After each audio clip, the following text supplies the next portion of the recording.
Hello friends, welcome back again to stock market prince इस channel पर आप सभी का फिर से एक बार स्वागत है। तो फ्रेंड्स, आज हम बात करने वाले एक स्टार्टअप कंपनी के रिजल्ट की, जिस कंपनी का नाम है ब्रेनबीज सॉल्यूशन लिमिटेड, या फिर आप इस कंपनी को फर्स्ट क्राई के नाम से भी जानते होंगे।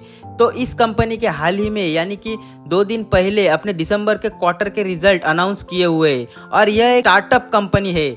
जो भी इन्वेस्टर एक स्टार्टअप कंपनी ढूंढना चाहते हैं या फिर जो शार्क टैंक जैसे शोज पर स्टार्टअप कंपनी देखते हैं या फिर ढूंढने की कोशिश करते हैं, तो लिस्टेड मार्केट में भी कई सारे स्टार्टअप कंपनीज है, उनमें से यह एक स्टार्टअप कंपनी है।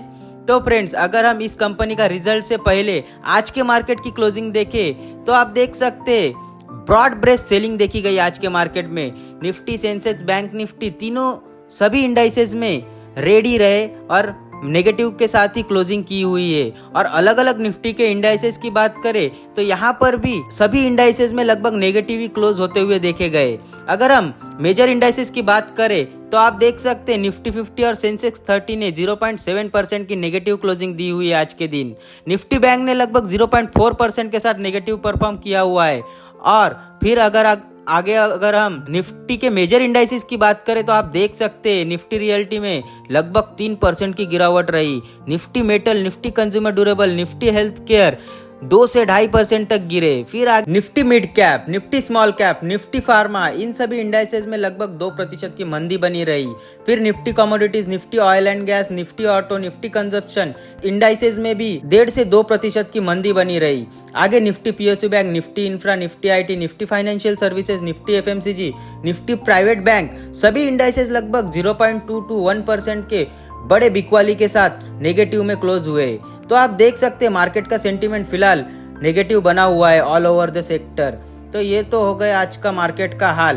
अगर हम अब बात करें हमारे फर्स्ट क्राई कंपनी के रिजल्ट की, तो आप देख सकते हैं ये कंपनी 2010 से कार्यरत है और इसका online platform for kids, babies and mother के लिए फर्स्ट क्राई काफी पॉपुलर है। तो कंपनी एक स्टार्टअप कंपनी है, तो लॉस मेकिंग कंपनी है, इसलिए इस कंपनी का मार्केट लीडरशिप देखने के लिए हमें GMV प्रोवाइड किया हुआ है।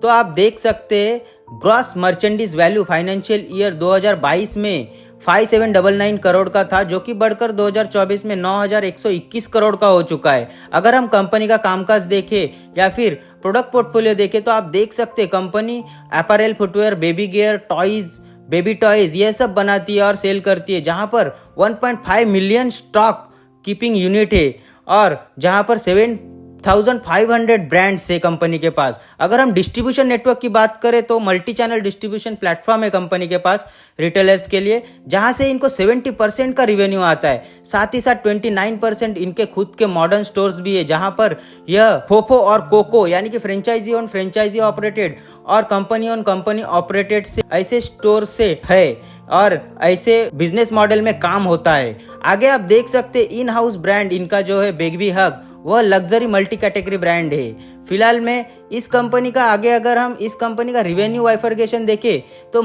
इंडिया मल्टी चैनल से 70% का रिवेन्यू आता है, फिर इंटरनेशनल से 11% का रिवेन्यू आता है, ग्लोबल 20 ब्रांड से 80% का रिवेन्यू आता है। अगर हम इंटरनेशनल प्रेजेंस की बात करें कंपनी की, तो यह कंपनी UAE और सऊदी अरब यह दोनों कंट्रीज में प्रेजेंस है इस कंपनी का। आगे अगर हम IPO डिटेल देखें तो कंपनी ने रिसेंटली लिस्टेड कंपनी है। कंपनी ने IPO से 4194 करोड़ उठाए थे, जहां पर 1666 करोड़ का फ्रेश इश्यू था और बाकी का ऑफर फॉर सेल था। और जो 1666 करोड़ रुपया कंपनी ने फ्रेश इश्यू किया हुआ है, उसे कंपनी किस किस एक्सपेंशन के लिए यूज करेगी यह भी बताया हुआ है। आप देख सकते हैं modern store expansion, warehouse setup सऊदी अरब में, तो अलग अलग एक्सपेंशन के लिए कंपनी ने पैसा उठाया है। आप इस इमेज में देख सकते हैं कहाँ कहाँ खर्च करने वाली है कंपनी। तो ये तो हो गई कंपनी की बात और इंट्रोडक्शन। अब अगर हम इस कंपनी के नंबर्स की बात करें या फिर नंबर्स को देखें तो पहले आप देख सकते हैं मार्केट कैप इस कंपनी का 21,000 करोड़ का है, यानी कि काफी बड़ी कंपनी है या फिर मिड कैप टाइप कंपनी है। कंपनी फिलहाल लॉस मेकिंग है, यानी कि कोई भी स्टार्टअप कंपनी या फिर आप कोई भी ऐसी कंपनीज जो स्टार्टअप से डेवलप हुई है वो कंपनी इनिशियली लॉस मेकिंग ही होती है। आप देख सकते हैं ROE ROC इसी कारण से आगे आप देख सकते हैं कंपनी का नेगेटिव में है। और अगर हम कर्जे की बात करें तो 1574 करोड़ रुपए का कर्जा है कंपनी के पास। अगर हम इंडस्ट्री का पीई देखें तो ये लॉस मेकिंग कंपनी है, तो इसका पीई रेशियो तो नहीं हो सकता है। इंडस्ट्री का पीई यानी कि इस सेक्टर में जो भी कंपनी है उनको लगभग 50 का पीई मार्केट ने देकर रखा हुआ है। आगे अगर हम क्वार्टरली रिजल्ट की बात करें तो आप देख सकते हैं दिसंबर 24 में कंपनी ने 2172 करोड़ का सेल किया हुआ है। एक्सपेंस को अगर हम माइनस करें तो 108 करोड़ का ऑपरेटिंग प्रॉफिट जनरेट किया हुआ है। आप देख सकते हैं 5% का जो पिछले साल के दिसंबर क्वार्टर में जो 3% का जो ओपीएम था वह बढ़कर अभी 5% का हो चुका है, तो यह काफ़ी एक अच्छा बात है। और इंक्रीज इन ओपीएम कभी भी लॉस मेकिंग कंपनी के लिए काफ़ी बढ़िया चीज़ होती है। जैसे कि आप जोमेटो को भी देख सकते हैं, उन्होंने भी अपना ओपीएम बढ़ाया है तो वह भी प्रॉफिट मेकिंग हो चुकी है। इसके बाद अगर हम देखें प्रॉफिट बिफोर टैक्स, तो 7 करोड़ का प्रॉफिट बिफोर टैक्स जनरेट किया हुआ है कंपनी ने। और इसके बाद थोड़ा बहुत टैक्स में एडजस्टमेंट है इस क्वार्टर में, इसलिए -15 करोड़ का नेट प्रॉफिट बताया गया हुआ है। आप नेट प्रॉफिट को थोड़ा इग्नोर भी कर सकते हैं इस क्वार्टर में। आगे अगर हम प्रॉफिट एंड लॉस की बात करें तो आप देख सकते हैं 2021 में 1600 करोड़ का सेल बढ़कर अभी 7400 करोड़ का हो चुका है, जो कि काफ़ी एक अच्छा साइन होता है किसी भी स्टार्टअप कंपनी के लिए। देखिए फ्रेंड्स, कंपनी तो लॉस मेकिंग है, फिर भी मार्केट में जो 21,000 करोड़ का मार्केट कैप दिया हुआ है इस कंपनी को, वो सिर्फ सेल्स के बदौलत ही दिया हुआ है, क्योंकि मार्केट को ऐसा लग रहा है यह कंपनी प्रॉफिटेबल होने के बाद अच्छा प्रॉफिट जनरेट कर पाएगी अगर ओपीएम थोड़े भी ठीक हो गए तो। क्योंकि मार्केट कैप्चर करने के लिए स्टार्टअप कंपनी पहले सेल्स को मल्टीपल करती है और फिर उनको जो मार्जिन होता है या फिर ओपीएम होता है वो स्लोली बढ़ाते हैं। अगर हम नेट प्रॉफिट की बात करें तो आप देख सकते हैं -79 करोड़ का नेट प्रॉफिट जो 2022 में था, वह इस साल यानी 2025 तक -197 का प्रॉफिट हो चुका है। अगर हम बात करें तो आप देख सकते हैं ऑपरेटिंग प्रॉफिट में कंपनी 2022 में जो ऑपरेटिंग प्रॉफिट था कंपनी का वो माइनस में था, लेकिन अभी ऑपरेटिंग प्रॉफिट प्लस में आ गई है कंपनी, जो कि कोई भी लॉस मेकिंग कंपनी या फिर स्टार्टअप कंपनी के लिए टर्न अराउंड का एक संकेत देती है। आगे अगर हम बैलेंस शीट की बात करें तो आप देख सकते हैं बैलेंस शीट में रिजर्व कंपनी के पास 4,633 करोड़ रुपीस का है। बोरोइंग्स भी आप देख सकते हैं 1,574 करोड़ का है। अदर लायबिलिटीज आप देख सकते हैं 3,012 करोड़ रुपए का है। आगे अगर हम रिसोर्स की बात करें तो आप देख सकते हैं डेटर डेज कंपनी का कम हुआ है, जो कि काफी बढ़िया साइन है कंपनी के लिए। यानी कि जो उधारी है वह 12 डेज में कंपनी के पास आ जाती है, जो मार्केट में उन्होंने सेल किया हुआ है। इन्वेंटरी डेज भी कंपनी ने कम किया हुआ है। आप देख सकते हैं 200 डेज जो इन्वेंटरी डेज था पहले का, वह अभी कम होकर 140 डेज के आसपास का है। कैश कन्वर्जन साइकिल भी कंपनी का काफी बढ़िया हो गया है पहले से, 140 डेज का लगभग 76 डेज हो गया है।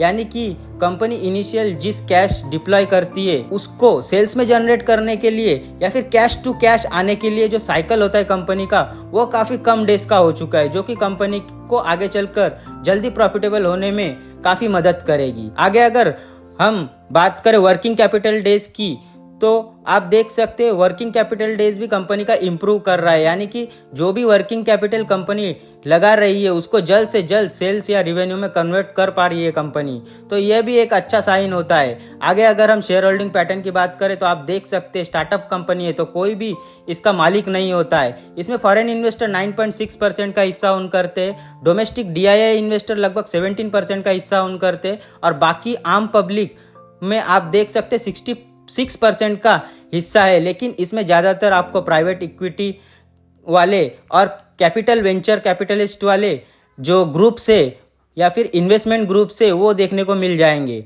और ऐसे कंपनीज प्रोफेशनली मैनेज होते हैं। आगे अदर्स के पास 8% का हिस्सा है कंपनी का। अगर हम कंपनी का चार्ट देखें तो आप देख सकते हैं रिसेंटली लिस्टिंग हुई कंपनी है, लिस्टिंग के बाद से कंपनी का चार्ट नेगेटिव परफॉर्म कर रहा है, जहां पर 700 रुपये के आसपास का हाई अचीव करने के बाद कंपनी का शेयर प्राइस अभी 415 रुपीज़ के आसपास ट्रेड कर रहा है। तो फ्रेंड्स, ये तो हो गए हमारे आज का फर्स्ट क्राई कंपनी के दिसंबर 24 क्वार्टर के रिजल्ट और उसका डिस्कशन और उसका ओवरव्यू। तो अगर आपको यह वीडियो पसंद आया हो तो प्लीज़ लाइक शेयर और सब्सक्राइब कर देना। तो मिलते हैं नेक्स्ट वीडियो में किसी न्यू न्यूज़ या न्यू रिजल्ट के साथ। तब तक के लिए सी यू, बाय बाय।